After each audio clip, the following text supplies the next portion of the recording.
रुद्र संहिता के चतुर्थ कुमार खंड में पार्वती द्वारा गणेश को वरदान, देवों द्वारा उन्हें अग्र पूज्य माने जाना, शिवजी द्वारा गणेश को सर्वाध्यक्ष पद प्रदान करना, गणेश चतुर्थी व्रत विधान तथा उसका महात्म्य, देवताओं का सोलोक गमन नामक 18वां अध्याय। नारद जी बोले, हे प्रजेश्वर, जब गिरिजा ने अपने पुत्र को जीवित देख लिया तब क्या हुआ? कृपा पूर्वक आप उसको कहिए।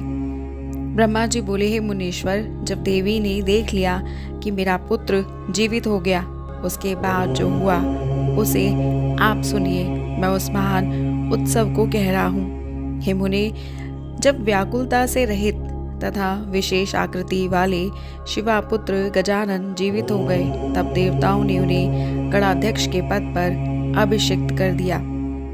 भगवती पार्वती अपने पुत्र को अभिषिक्त देखकर अत्यंत हर्षित हो गई और अपनी दोनों भुजाओं से बालक को गोद में लेकर प्रेम पूर्वक उसका आलिंगन करने लगी। जगदम्बा ने उस पुत्र को बड़े प्रेम से नाना प्रकार के वस्त्र तथा अलंकार प्रदान किए। उस देवी ने अनेक प्रकार की सिद्धियों से उस बालक का पूजन करके सभी दुखों को दूर करने वाले अपने कल्याणकारी हाथों से उसका स्पर्श किया। पूजन करने के उपरांत देवी ने उसका मुख चूमा और प्रेम से उसे अनेक वरदान दिए और कहा, पुत्र, तुमने इस समय बड़ा कष्ट उठाया। हे पुत्र, तुम धन्य हो और कृतकृत्य हो। तुम सभी देवताओं के पहले पूजे जाओगे और सदा दुख रहित रहोगे। चूंकि इस समय तुम्हारे मुखमंडल पर सिंदूर दिखाई देता है, इसलिए लोगों के द्वारा तुम सदा सिंदूर से पूजे जाओगे। जो मनुष्य पुष्प, चंदन, सुगंधित द्रव्य, उत्तम नैवेद्य, विधि पूर्वक आरती, तांबूल, दान, परिक्रमा तथा नमस्कार विधान से तुम्हारी पूजा करेगा, उसे संपूर्ण सिद्धि प्राप्त होगी, इसमें संदेह नहीं है। इतना ही नहीं, तुम्हारे पूजन से समस्त विघ्न निसंदेह विनष्ट हो जाएंगे। ब्रह्मा जी बोले, ऐसा कहकर उन महेश्वरी देवी ने नाना प्रकार के उत्कृष्ट पदार्थों से पुनः अपने उस पुत्र का पूजन किया। हे विप्र, तब गिरिजा की कृपा से क्षण मात्र में देवताओं को तथा विशेषकर शिवगणों को शांति प्राप्त हुई। उसी समय इंद्र आदि देवता प्रसन्नता से शिव की स्तुति करके उन्हें प्रसन्न कर भक्ति युक्त होकर पार्वती के पास ले गए। शिव को ले जाने के अनंतर उन देवताओं ने 3 लोक के सुख के लिए महेश्वरी के उस पुत्र को शिव की गोद में बैठा दिया। शिवजी ने भी उस बालक के सर पर अपना कर कमल रखकर देवगणों से वचन कहा, ये मेरा दूसरा पुत्र है। तब गणेश ने भी सर उठाकर शिव को, पार्वती को, मुझे, विष्णु को प्रणाम करके सबके सामने खड़े होकर नारद आदि सभी ऋषियों से कहा, आप लोग मेरे अपराध को क्षमा करें। मनुष्य में मैं मान ऐसा ही होता है। तब मैं, ब्रह्मा, विष्णु तथा शंकर, इन तीनों देवताओं ने एक साथ ही उस बालक को प्रेम पूर्वक उत्तम वरदान प्रदान करते हुए कहा, जिस प्रकार हम तीनों श्रेष्ठ देवता तीनों लोकों में पूजे हैं, उसी प्रकार ये गणेश भी सभी के द्वारा पूजे जाएं। हम लोग प्राकृत मौलिक देवता है, उसी प्रकार ये भी प्राकृत है।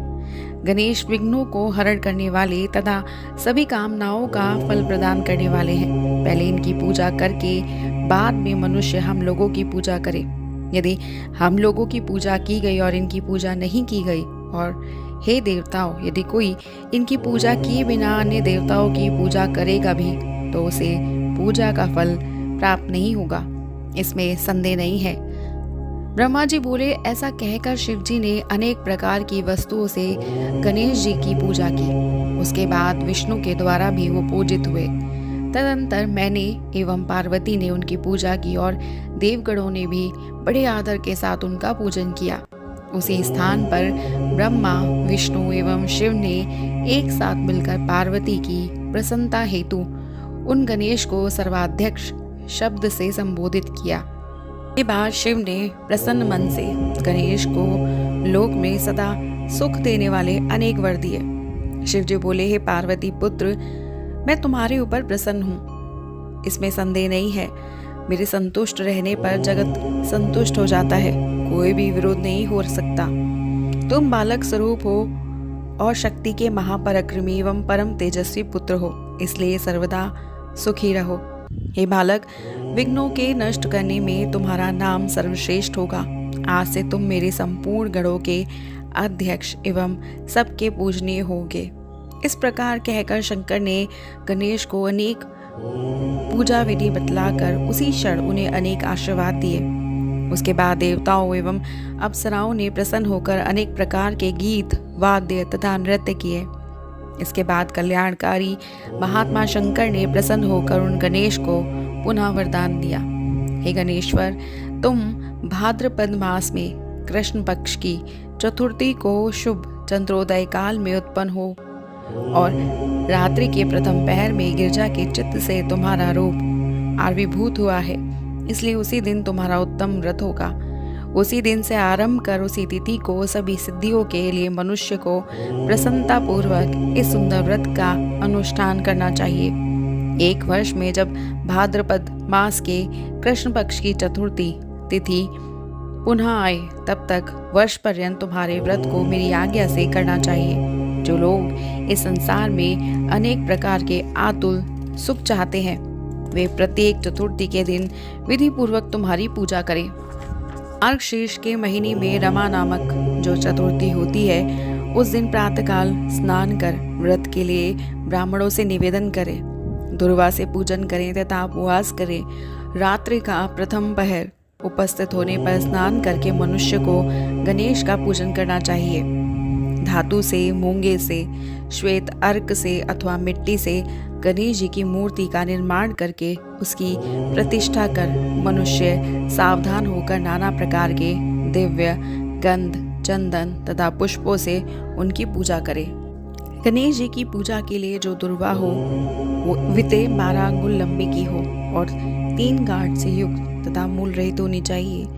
इस प्रकार की 101 दुर्वाएं अथवा 21 दुर्वाओं के द्वारा स्थापित प्रतिमा का पूजन करें। धूप, दीप तथा नाना प्रकार के नैवेद्य, तांबूल, अर्घ्य आदि उत्तम द्रव्यों से प्रणाम तथा स्तुति के द्वारा गणेश जी की पूजा करें। इस प्रकार तुम्हारा पूजन कर बाल चंद्रमा की पूजा करें। तदंतर ब्राह्मणों की पूजा करके प्रसन्नता पूर्वक मधुर पदार्थों का भोजन कराना चाहिए। इसके बाद स्वयं भी लवण रहित मधुर भोजन करना चाहिए। तत्पश्चात अपना सारा नियम विसर्जित करें और गणेश जी का स्मरण करें। इस प्रकार का अनुष्ठान करने से यह शुभ व्रत संपूर्ण होता है। इस प्रकार व्रत करते हुए 1 वर्ष बीत जाए तब उस व्रत की संपूर्णता के लिए उद्यापन करना चाहिए। मेरी आज्ञा से उसमें 12 ब्राह्मणों को भोजन कराएं तथा 1 कलश की स्थापना करके तुम्हारी पूर्ण मूर्ति की पूजा करें। वेदी पर अष्टदल कमल बनाकर मनुष्य के धन की कृपणता से रहित होकर वेद विधि से होम करना चाहिए। इसके बाद मूर्ति के आगे 2 स्त्रियां एवं 2 वटुकों की विधि पूर्वक पूजा कर आदर से उन्हें भोजन कराएं। रात्रि में जागरण करें, प्रातःकाल पुनः पूजन करें। इसके बाद गणेश जी से पुनः आने के लिए प्रार्थना कर उनका विसर्जन करें। तत्पश्चात बालक वटुओं से आशीर्वाद ग्रहण करे तथा स्वस्ति स्वाचन भी कराए और व्रत की संपूर्णता के लिए पुष्पांजलि समर्पित करें। उसके बाद नमस्कार कर अन्य कार्य संपन्न करें। इस प्रकार व्रत का अनुष्ठान करता है उसे अभीष्ट फल की प्राप्ति होती है।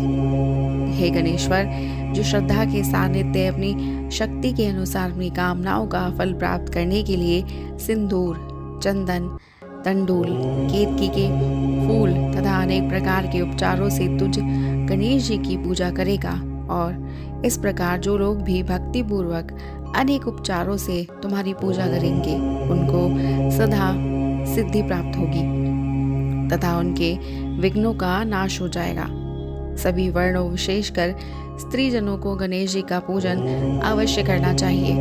अपने अभ्युदय की कामना के लिए राजाओं को विशेष रूप से पूजन करना चाहिए। हे गणेश, मनुष्य जो जो कामनाएं करते हैं तुम्हारी पूजा से उसे निश्चित रूप से प्राप्त करता है। इसीलिए कामना करने वाले उस मनुष्य को सदैव तुम्हारा पूजन करना चाहिए। ब्रह्मा जी बोले, हे मुनि, जब महात्मा शिव जी ने गणेश जी से इस प्रकार कहा, तभी सभी देवगणों, ऋषिवरों तथा समस्त शिवप्रिय गणों ने तथास्तु कहकर विधि पूर्वक गणपति का पूजन किया। उसके बाद सभी गणों ने गणेश जी को प्रणाम किया और आदरपूर्वक अनेक प्रकार की वस्तुओं से विशेष रूप से उनकी पूजा की। हे मुनीश्वर, उस समय भगवती गिरजा को जो हर्ष उत्पन्न हुआ, उस अवर्णीय हर्ष को मैं अपने चारों मुखों से भी कैसे कहूँ। देवताओं की दुंदुभियां बजने लगी, अप्सराएं नाचने लगी, बड़े बड़े गंधर्व गान करने लगे और आकाश मंडल से पुष्प वृष्टि होने लगी। इस प्रकार गणपति की प्रतिष्ठा होने पर सारा जगत सुखी हो गया, महोत्सव होने लगा एवं सारा दुख नष्ट हो गया। हे नारद, उस समय विशेष रूप से पार्वती तथा शिव प्रसन्न हुए, सर्वत्र सुखदायक मंगल होने लगा। उस समय समस्त देवता एवं ऋषिगण जो भी वहां आए हुए थे, वे शिव जी की आज्ञा से भगवती तथा गणेश की बारंबार प्रशंसा करने लगे। शिव की स्तुति करते हुए तथा वह युद्ध कैसा था उसका वर्णन करते हुए चले गए। जब भगवती पार्वती का क्रोध शांत हो गया, तब शिव जी भी पूर्ववत पार्वती के समीप आकर लोकहित की कामना से नाना प्रकार के सुखद कार्य करने लगे। यद्यपि वह स्वरात्मा है, फिर भी भक्तों की कार्य के लिए सदैव उद्यत रहते हैं। विष्णु तथा मैं ब्रह्मा उन पार्वती एवं शंकर की भक्ति पूर्वक सेवा कर तथा शिव से आज्ञा लेकर अपने स्थान को आ गए। हे नारद, हे भगवान, हे मुनीश्वर, आप भी शिव के यश का गान करते हुए उनसे पूछकर अपने भवन को चले गए। हे नारद, आपके द्वारा पूछे जाने पर मैं आपसे विघ्नेश्वर गणेश जी के यश से मिश्रित भगवान शिव तथा भगवती शिवा के यश का आदर पूर्वक पूर्ण रूप से वर्णन कर दिया। जो संयत होकर इस मंगलदायक आख्यान को सुनता है, वो सभी मंगलों से युक्त होकर मंगलों का आलय हो जाता है। पुत्रहीन को पुत्र, निर्धन को धन, स्त्री की इच्छा करने वाले को स्त्री एवं प्रजा चाहने वाले को प्रजा की प्राप्ति होती है। रोगी को आरोग्य, भाग्यहीन को सौभाग्य, नष्ट पुत्र वाले को पुत्र, नष्ट धन वाले को धन एवं जिस स्त्री का पति विदेश गया हो उसको पति की प्राप्ति होती है और शोक युक्त पुरुष शोक से रहित हो जाता है। इसमें संशय नहीं है। गणेश से संबंधित यह आख्यान जिसके घर में नित्य रहता है वह सर्वदा मंगल से युक्त होता है, इसमें संशय नहीं है। यात्रा काल में तथा पवित्र पर्व पर जो कोई सावधान होकर इसे सुनता है, वो गणेश की कृपा से संपूर्ण मनोरथ प्राप्त कर लेता है। इस प्रकार श्री शिव महापुराण के अंतर्गत द्वितीय रुद्र संहिता के चतुर्थ कुमार खंड में गणेश को गणाधिपति पदवी प्राप्ति का वर्णन नामक 18वां अध्याय पूर्ण हुआ और हमारा अगला अध्याय है स्वामी कार्तिकेय और गणेश की बाल लीला।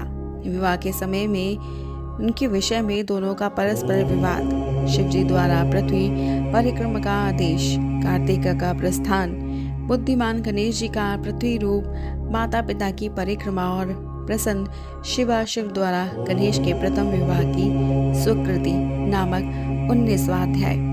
उसे जानने के लिए सब्सक्राइब कीजिएगा हमारे YouTube channel voice of tales को। हमारी वीडियो को लाइक शेयर सब्सक्राइब करना मत भूलिएगा। हर हर महादेव।